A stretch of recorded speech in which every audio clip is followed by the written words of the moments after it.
TNPSC போட்டித் தேர்வு மாணவர்கள் அனைவருக்கும் மனமார்ந்த வாழ்த்துக்களும் பாராட்டுகளும்.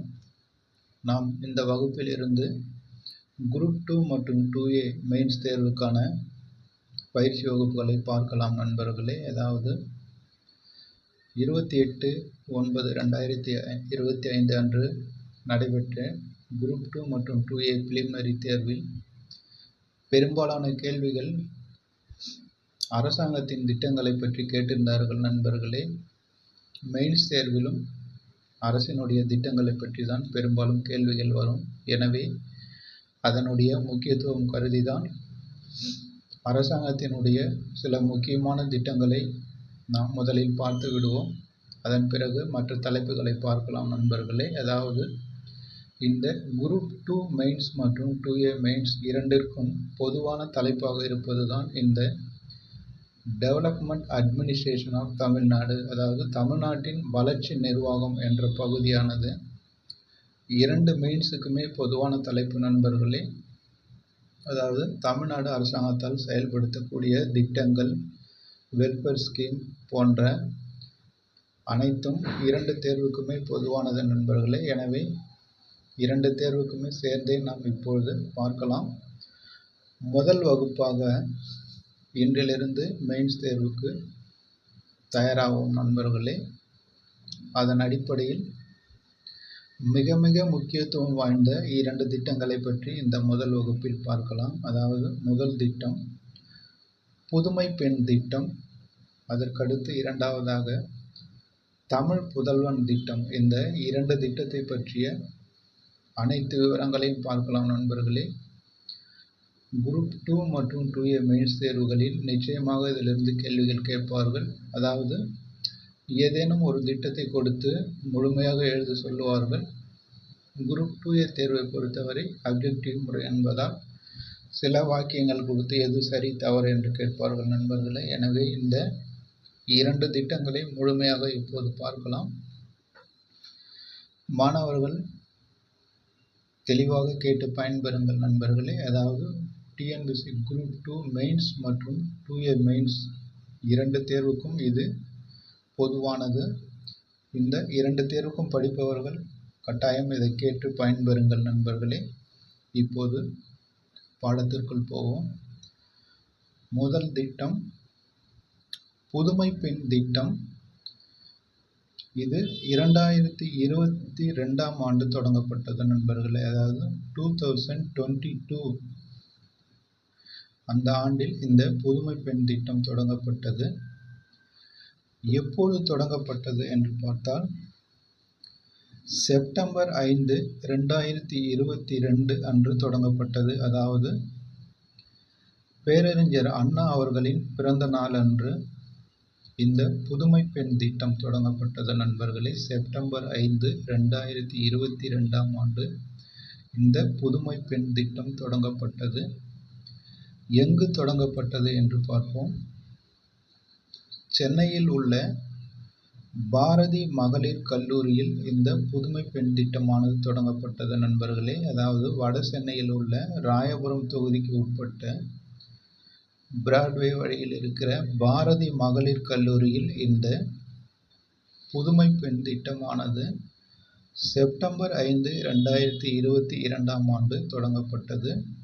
இது ஏற்கனவே மூவலூர் ராமாமிர்தம் அம்மையார் நினைவு திருமண நிதி உதவி திட்டம் என்ற பெயரில் செயல்பட்டு வந்தது. அதாவது 1989ஆம் ஆண்டு தொடங்கப்பட்ட இந்த மூவலூர் ராமாமிர்தம் அம்மையார் நினைவு திருமண நிதி உதவி திட்டமானது மூவலூர் ராமாமிர்தம் அம்மையார் உயர்கல்வி உறுதி திட்டம் அல்லது புதுமை பெண் திட்டம் என பெயர் மாற்றப்பட்டுள்ளது நண்பர்களே.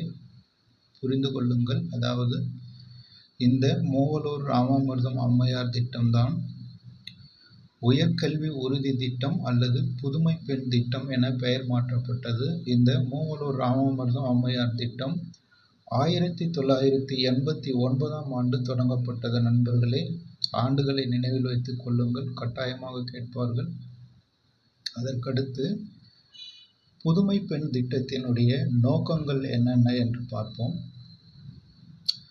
உயர்கல்விகளில் மாணவிகளின் சேர்க்கை விகிதத்தை அதிகரித்தல், இடைநிற்றல் விகிதத்தை குறைத்தல், இளவயது திருமணங்களை தடுத்தல், பாலின சமத்துவத்தை ஏற்படுத்துதல், பெண்களின் திறமையை ஊக்கப்படுத்தி அனைத்து துறைகளிலும் பங்கேற்க செய்தல், பெண்களின் சமூக மற்றும் பொருளாதார பாதுகாப்பை உறுதி செய்தல் ஆகியவை இந்த புதுமை பெண் திட்டத்தின் நோக்கங்களாகும். நண்பர்களே, தெளிவாக கேட்டு நினைவில் வைத்துக் கொள்ளுங்கள்.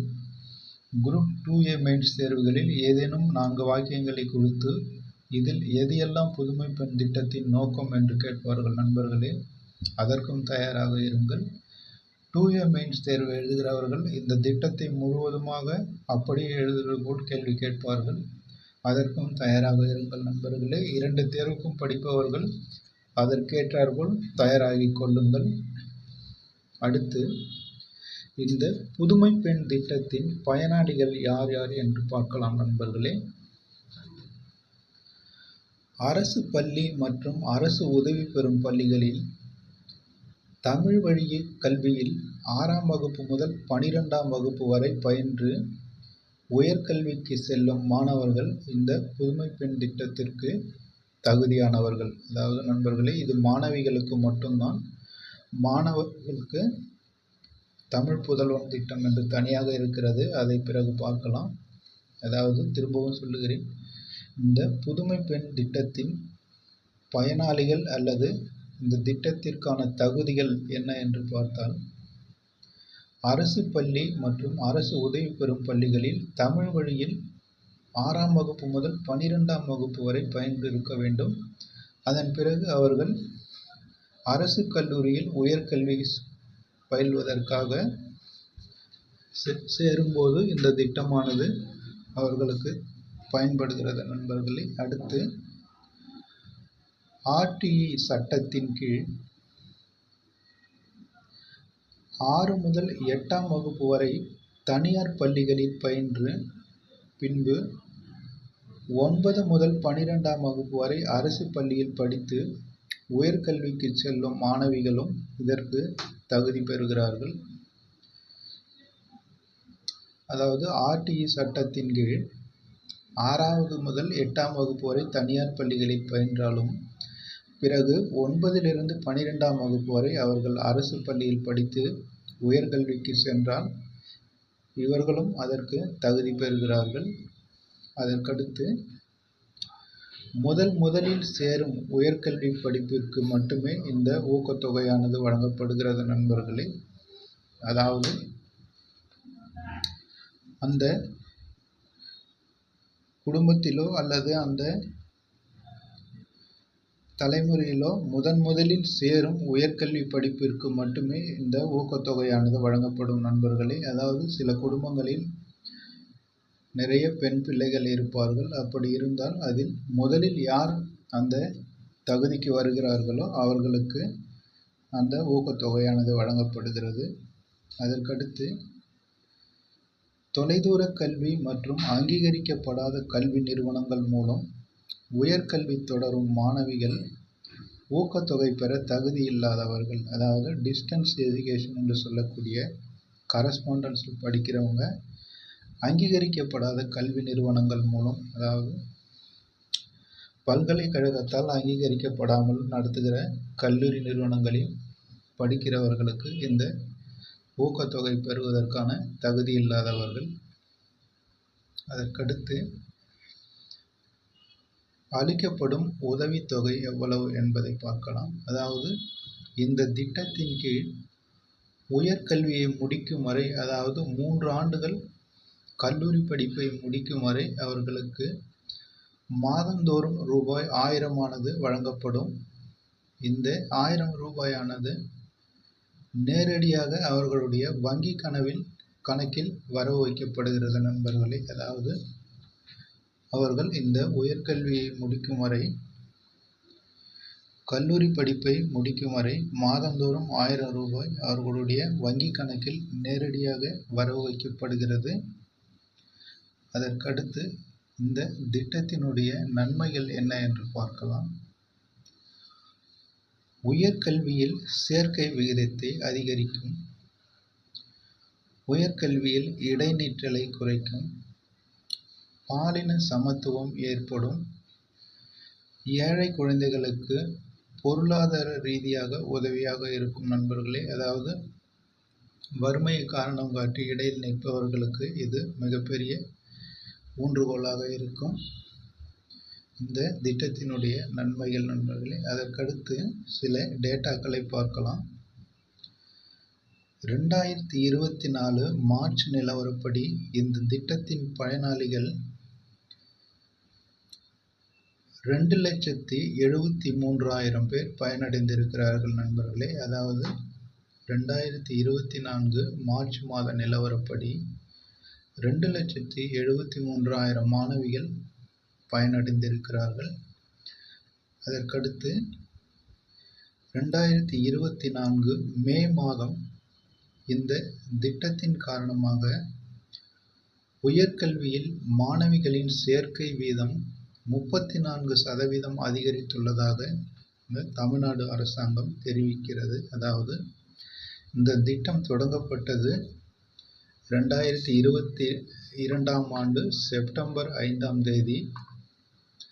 ஏறக்குறைய 2 ஆண்டு காலத்திற்குள், அதாவது 24 மே மாதத்திற்குள் உயர்கல்வியில் மாணவிகளுடைய சேர்க்கை சதவீதம் 34% அதிகரித்துள்ளதாக தமிழக அரசு தெரிவித்துள்ளது நண்பர்களே.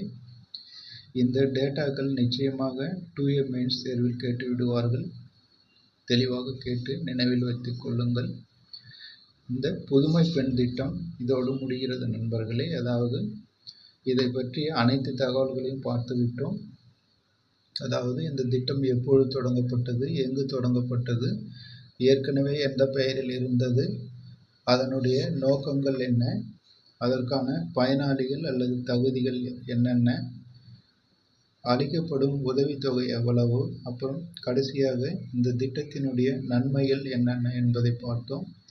அதுபோக அதனுடைய சில சமீபத்திய புள்ளி விவரங்களையும் பார்த்திருக்கிறோம் நண்பர்களே. இந்த திட்டத்தை பற்றிய அனைத்து விவரங்களையும் பார்த்துவிட்டோம். நிச்சயமாக இது குரூப் 2 மெயின்ஸ் தேர்வில் அப்படியே எழுதலாம். கண்டிப்பாக கேட்பார்கள். 2A மெயின்ஸ் படிப்பவர்களுக்கு ஒரு சில வாக்கியங்கள் கொடுத்து கேட்பார்கள். அதற்கும் தயாராக இருங்கள் நண்பர்களே. புதுமை பெண் திட்டம் முடிவு பெற்றது. அதற்கடுத்து தமிழ் புதல்வன் திட்டம் மாணவிகளுக்கு போன்றே மாணவர்களுக்காக தொடங்கப்பட்ட திட்டம் நண்பர்களே. அதை பற்றி இப்போது பார்க்கலாம். தமிழ் புதல்வன் திட்டம் 2024ஆம் ஆண்டு தொடங்கப்பட்டது நண்பர்களே. அதாவது ஆகஸ்ட் 9, 2024ஆம் ஆண்டு இந்த தமிழ் புதல்வன் திட்டம் தொடங்கப்பட்டது. எங்கு தொடங்கப்பட்டது? கோவை அரசு கல்லூரியில் தமிழக முதல்வரால் தொடங்கி வைக்கப்பட்டது நண்பர்களே. அதாவது கோயம்புத்தூரில் உள்ள அரசு கல்லூரியில் ஆகஸ்ட் 9, 2024ஆம் ஆண்டு இந்த தமிழ் புதல்வன் திட்டமானது தமிழக முதல்வர் அவர்களால் தொடங்கி வைக்கப்பட்டது. அதனுடைய நோக்கம் அரசு பள்ளி மாணவர்களின் உயர்கல்வி சேர்க்கை விகிதத்தை அதிகரிப்பது. அதாவது அரசு பள்ளியில் படிக்கிறவர்கள் அடுத்து உயர்கல்விக்கு செல்ல வேண்டும் என்ற ஒரு நோக்கத்தோடு தொடங்கப்பட்டது. இதற்கான பயனாளிகள் அல்லது தகுதிகள் 6 முதல் 12ஆம் வகுப்பு வரை அரசு பள்ளிகளில் தமிழ் வழியில் பயின்று கல்லூரியில் சேரும் மாணவர்கள். நண்பர்களே, புதுமை பெண் திட்டத்தில் சொல்லப்பட்ட அதே தகுதிகள் தான் இதற்கும். 6ஆம் வகுப்பு முதல் 12ஆம் வகுப்பு வரை அரசாங்க பள்ளியில் தமிழ் வழியில் பயின்று மேற்கல்விக்கு செல்லுகிறவர்கள் இந்த திட்டத்திற்கு தகுதி பெறுகிறார்கள். அடுத்து நிதி உதவி. தகுதியான மாணவர்களுக்கு மாதந்தோறும் ரூபாய் 1000 வழங்கப்படுகிறது. மாணவர்களின் வங்கி கணக்குகளில் நேரடியாக வரவு வைக்கப்படுகிறது நண்பர்களே. அதாவது அவர்கள் கல்லூரி படிப்பை முடிக்கும் வரை இந்த தொகையானது மாதம் மாதம் அவருடைய வங்கி கணக்கிற்கு செலுத்தப்படும். அடுத்து இந்த திட்டத்தின் நன்மைகள். உயர்கல்வியில் ஏழை மாணவர்களின் சேர்க்கை விகிதம் அதிகரிக்கும். உயர்கல்வியில் மாணவர்களின் இடைநிற்றல் குறையும். மாணவர்களின் கல்வி உபகரணங்கள் வாங்குவதற்கு உதவியாக இருக்கும். 12ஆம் வகுப்பு தேர்ச்சி பெற்று கல்லூரிகளில் சேரும் ஏறத்தாழ 3.2 லட்சம் கல்லூரி மாணவர்கள் பயன் அடைவார்கள். அதாவது ஒவ்வொரு ஆண்டும் 12ஆம் வகுப்பு முடித்து கல்லூரிக்கு செல்லுகிறவர்கள் ஏறத்தாழ 3.2 லட்சம் கல்லூரி மாணவர்கள் பயனடைகிறார்கள் நண்பர்களே. இவ்வளவுதான் நண்பர்களே தமிழ் புதல்வன் திட்டம். இதையும் அதே போல எப்பொழுது தொடங்கப்பட்டது, எங்கு தொடங்கப்பட்டது, அதனுடைய நோக்கம், அதனுடைய பயனாளிகள் அல்லது தகுதிகள், நிதி உதவி மற்றும் திட்டத்தினால் ஏற்படும் நன்மைகள் என்ற அனைத்து விவரங்களையும் தெளிவாக பார்த்திருக்கிறோம் நண்பர்களே. இந்த 2 திட்டங்களை தெளிவாக கேட்டு பயன்பெறுங்கள். நிச்சயமாக இதிலிருந்து 2A மெயின்ஸ் கேள்வி வரும். 2 மெயின்ஸுக்கும் இந்த திட்டத்தில் ஏதேனும் ஒரு திட்டத்தை கொடுத்து எழுத சொல்வார்கள் நண்பர்களே. முழு மதிப்பெண்கள் பெறலாம். எனவே தெளிவாக கேட்டு பயன்பெறுங்கள். அடுத்து வரும் வீடியோவில் அடுத்து இது போன்ற முக்கியமான அத்தியாவசியமான திட்டங்களை பற்றி பார்க்கலாம் நண்பர்களே. அதாவது தமிழக அரசால் தொடங்கப்பட்டுள்ள நிறைய திட்டங்கள் மிக மிக முக்கியத்துவமானவை நண்பர்களே. அதை முதலில் முடித்து விடலாம். ஏனென்றால் டெவலப்மெண்ட் அட்மினிஸ்ட்ரேஷன் தமிழ்நாடு என்ற பகுதி மிகவும் முக்கியமானது. இதிலிருந்து தான் பெரும்பாலான கேள்விகள் வரும். எனவே அதை முதலில் முடித்துவிட்டு பிறகு மற்ற தலைப்புகளை பார்க்கலாம் நண்பர்களே. அடுத்தடுத்து வரும் வீடியோக்களில் மீதி உள்ள முக்கியமான திட்டங்களை பார்க்கலாம். குறிப்பாக காலை உணவு திட்டம், நான் முதல்வன் திட்டம் போன்ற மிகவும் புகழ்பெற்ற திட்டங்கள்லாம் இருக்கிறது நண்பர்களே. அவற்றை ஒவ்வொன்றாக பார்க்கலாம். நீங்கள் நன்றாக கேட்டு பயன்பெறுங்கள் நண்பர்களே. உங்களுடைய மாணவ நண்பர்களுக்கும் தெரியப்படுத்துங்கள், அவர்களும் பயன்பெறட்டும். குரூப் 2 மெயின்ஸ் தேர்வுக்கு மிக சிறப்பாக தயார் செய்து தேர்வை வெற்றிகரமாக எழுதி வெற்றி பெற வேண்டும் என்று மனமாற வாழ்த்துகிறேன் நண்பர்களே. நன்றி. அடுத்து வரும் வீடியோவில் சந்திக்கலாம்.